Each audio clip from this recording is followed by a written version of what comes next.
அவர் ஒரு முதலமைச்சராக இருந்தவருக்கு எப்படி ஒரு இந்த அடிப்படை அறிவு இல்லாமல் இருக்கிறது என்பதுதான் கேள்விக்குறியாக இருக்கிறது.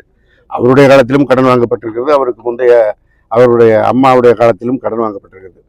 ஒரு மாநிலம் கடன் வாங்குகிறது என்றால் அந்த மாநிலத்திற்கு கடன் வாங்குகின்ற சக்தி எந்த அளவிற்கு இருக்கிறது, அதில் எவ்வளவு கடன் வாங்குவது என்பதுதான் ஒரு குறியீடு இருக்கிறது. ஒன்றிய அரசு அந்த குறியீடை வழங்கியிருக்கிறது.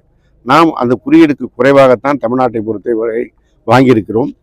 இவர்கள் ஒப்பிடுகின்ற மற்ற மாநிலங்கள் எல்லாம் அந்த குறியீடை தாண்டி வாங்கியிருக்கிறார்கள்.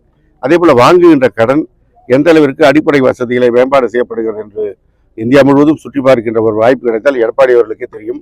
தமிழ்நாட்டில் இன்றைக்கு எந்த பகுதியிலும் சாலை பிரச்சனை என்பது பெரும்பான்மையாக இல்லாத அளவிற்கு அமைக்கப்பட்டிருக்கிறது. அதே போல தமிழ்நாட்டை போன்று போக்குவரத்து வசதி கட்டமைப்பு எந்த மாநிலத்திலும் கிடையாது.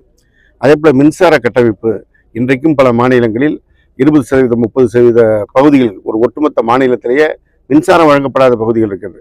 பல கிராமங்கள் மின்சாரம் பார்க்காத கிராமங்கள் இருக்கிறது. அதாவது தமிழ்நாட்டில் எந்த கிராமமும் மின்சாரம் வராத கிராமமே இல்லை.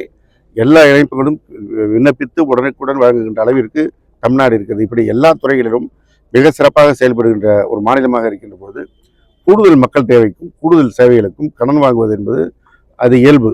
அந்த வகையில் தான் இந்த கடன் வாங்கப்பட்டிருக்கிறது. அரசு போக்குவரத்து கழகம் மீண்டும் தமிழ்நாடு அரசு போக்குவரத்து கழகம் என பெயர் மாற்றுவதற்கான வாய்ப்பு உண்டா? அதாவது இதை ஜெயலலிதா காலத்துல மாத்தினது. நான் ஏற்கனவே 6 மாசத்துக்கு முன்னாடியே சொல்லியிருக்கேன். தமிழ்நாடு அரசு போக்குவரத்து கழகம்னு பேர் வச்சது முத்தமிழறிஞர் தலைவர் கலைஞர். அது அந்த பயன்பாட்டிற்கு அந்த பெயர் நீளமாக இருக்கிறது என்று ஜெயலலிதா ஆட்சி காலத்திலே எடுத்து விட்டார்கள். இந்த போராடுகின்ற தலைவர்கள் எல்லாம் ஒரு வார்த்தை ஜெயலலிதாவை பேசுவதில்லை. ஏதோ இப்போ மாத்தினது போல ஒரு தோற்றத்தை உருவாக்க முயல்கிறார்கள். தேவைக்கு ஏற்ப தேவையான நேரத்தில் தேவையான